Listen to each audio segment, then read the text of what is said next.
ahead and welcome Gustavo to the stage.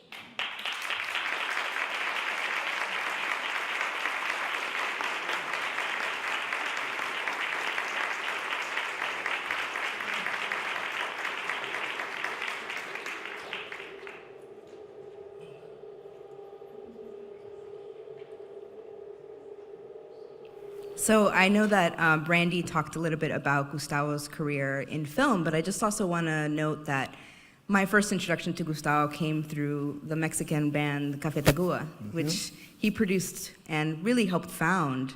And they're one of the seminal Latin American rock bands. And there's been nothing that this man hasn't touched in Latin America as far as music. Every single artist that I can think of that has really shaped Latin American music in the past 30 years you've been a part of. So it's such an honor for me to be here with you. Thank you so much. It's a great honor for me too. I was really looking forward for this opportunity. Thank you. So we just showed a couple of clips from Wings of Desire. Fantastic. One of my favorite movies. Yes, and we're going to talk about that. But before, I just want to start kind of at the beginning of your life with movies. And I just wonder, you know, as a little kid growing up in Argentina, what role did movies play in your life? Movies, I was always very attracted to the visual world since I was a kid. And I grew up in the outskirts of Buenos Aires in a city called Ciudad Jardín, Garden City, which many years after I found out that actually was an architectural and urbanistic movement, Garden City, and that has to do with the construction of cities that are usually in suburban areas that don't respond to the typical quadricule layout, but more, actually like a garden. That's what's called Garden City. There's a lot of flowers and trees, and that's the environment that I grew up. Dirt roads, very bucolic.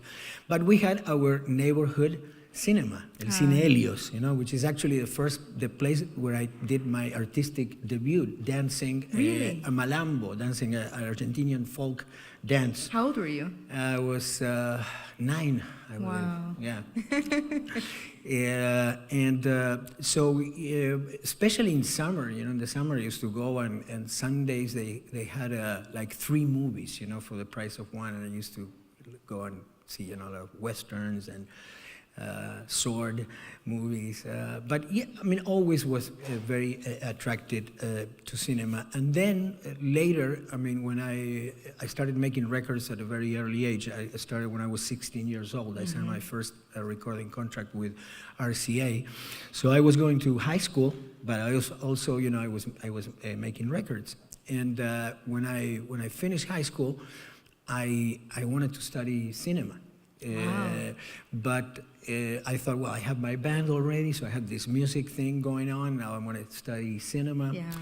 My parents weren't that crazy about it. My parents always were very supportive with the music. Well, you're already a musician. They're like, we have to deal with that. Correct. We have to deal with but they never thought that I was going to devote my life. I was a very good student. And so I think, they had other thoughts for me, although, they understood and it was fine. But we had some awful years of military rulers in Argentina. And by the time I finished high school, they closed El Instituto de Cinematografía. And so there was no place. I mean, I would have to go to another city that was quite a ways out of Buenos Aires to study. So I actually that got, folded. So, but I always was very, very interested. And I had some, little things, a short movie here. Actually, I did the music for a short movie when I was in high school for a parent of a companion of mine that did a short movie. And so that's your that was my first composition. Score. Yeah. Wow. Yeah. And but one thing that was always that people told me was that my music was very visual. I always had this comment about my own music and the music that I produced, the records that I produced. Yes. And in truth, I mean, I kind of see music in a visual way. I approach music in a visual way. So somehow, it was natural my going into making music for movies, to have, approaching that part, which wasn't something thought, or like in a strategy, a career strategy or anything. It really happened in a very organic way, which is mostly how my career has developed and my life so far. Yeah, it's amazing because your wife was just telling me that your son wants to study film. Yeah, my So son this wants to is- get into films too. Yes. What does that make you feel, considering this is what you also wanted? Great. It makes me feel great. I mean, it makes me feel that he's, part of me. Yes. Yeah.